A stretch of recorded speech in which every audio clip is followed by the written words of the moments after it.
It's another big year for Ole Miss and Lane Kiffin. After an exciting season in which Matt Corral shined, he has to do a little bit of reloading and retooling his offense.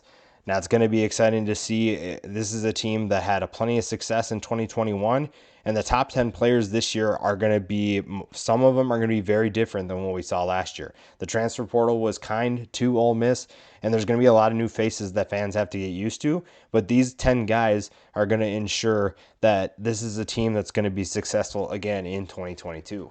One of the bigger splashes that Lane Kiffin made was bringing TCU running back Zach Evans to campus, and this is one of the best running backs in the country. You're talking about a guy who can do it all as a runner and as a pass catcher, and it just comes down to getting him enough touches. This is a player who is the definition of a home run threat, regardless of how you get him the football. And that's going to be really fun to watch, especially with the Ole Miss offense trying to figure out who's going to be quarterback. The quarterback battle, I think, is going to be one that goes well into fall camp, maybe even into the season. And that means that a guy like Zach Evans is going to get more touches. You're going to get him the football more.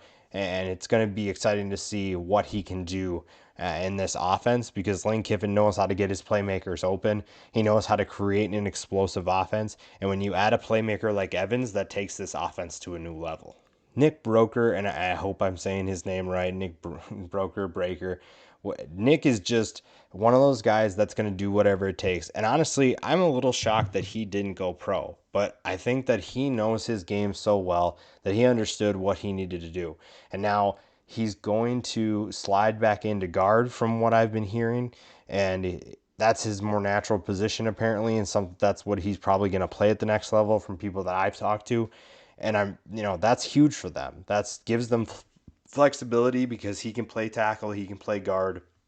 And if they need him to slide back out this season, they will. But if he doesn't need to, then they're going to keep him on the inside.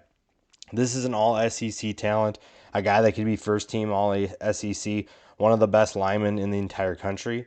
And like I said, this offense has plenty of playmakers, and they have an offensive line that's going to be fun to watch because of him. The defense is going to have to take a step forward for Ole Miss. AJ Finley has a big role in that. The secondary has a ton of talent. There's a ton of talent to work with, but the defense, like I said, has to take a step forward. At times, they were giving up way too many yards, way too many points, and they need to fix that this year. Finley is a playmaker, 90 tackles, 4 passes defended, 3 interceptions. He knows where to find the football, whether that's making a tackle or knocking it down or picking it off. You see that in his production. He's been doing it for a while now, and it's a big reason why you should be excited for the improvement of this defense. Now, normally the group of 5 doesn't get a ton of attention in the SEC world, but adding Ulysses Bentley as the backup to Zach Evans is huge.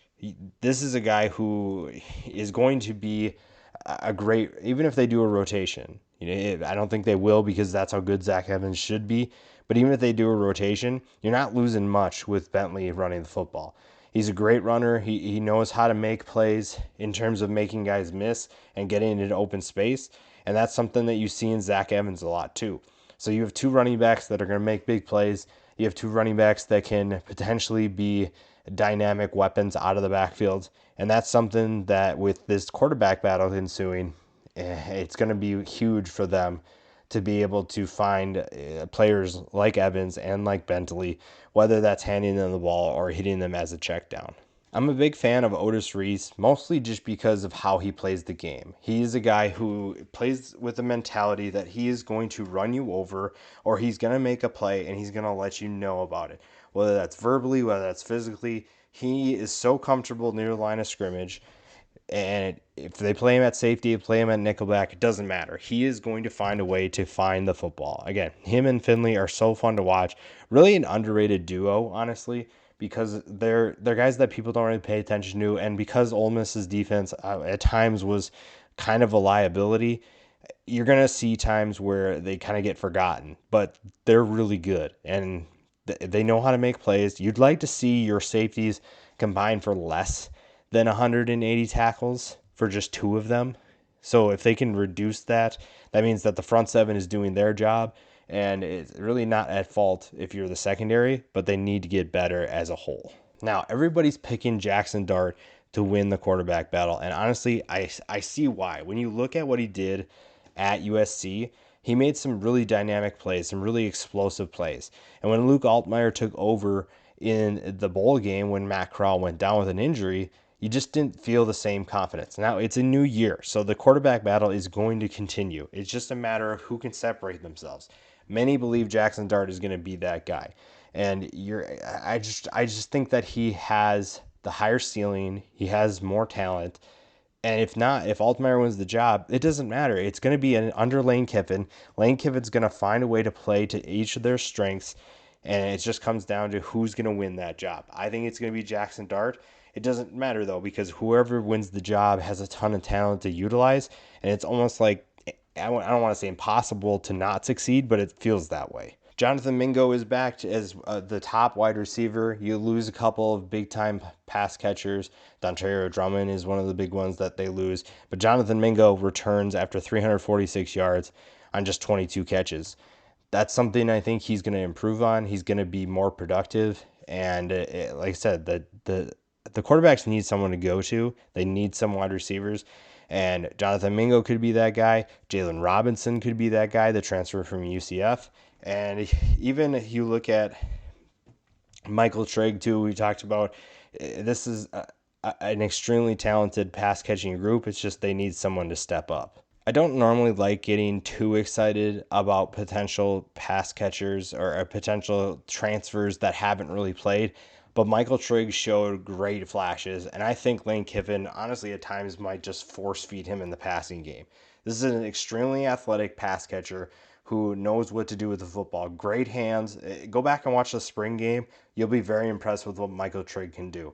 He honestly gives you more room. He gives you more room for error because of the way he catches the football. And that's something that should be very exciting if you're an Ole Miss fan, and something that either Jackson Dart or Luke Altmaier will really like to throw to. One guy that I'm really excited to see, more maybe just more interested, is Troy Brown. The Central Michigan transfer is an extremely athletic linebacker, but he feels undersized. We'll see how much weight he's put on when the season begins, but he knows how to get to the football. He's proven that he can do that, but he played in the MAC. The SEC is a completely different monster to be able to handle. That's a completely different animal to tame. But I think Troy Brown's athleticism is going to keep him successful because he's going to be in position. It just comes down to, can he make those tackles? Can he keep up with the speed of the SEC? And can he be physical in a conference that has NFL talent everywhere on the field? With Sam Williams gone, someone needs to step up on the edge, and I think Cedric Johnson is going to be that guy. 8 tackles for loss, 6.5 sacks. Just a great edge player for this Ole Miss defense. And again, there's a lot of questions with this Ole Miss defense, but I think a lot of those questions have answers. It just comes down to, can this team play well cohesively? Can they play together? And can they improve to help an offense that has some questions as well, but should still be explosive again in 2022? Ole Miss did a phenomenal job of bringing talent in, at least just to compete, if anything.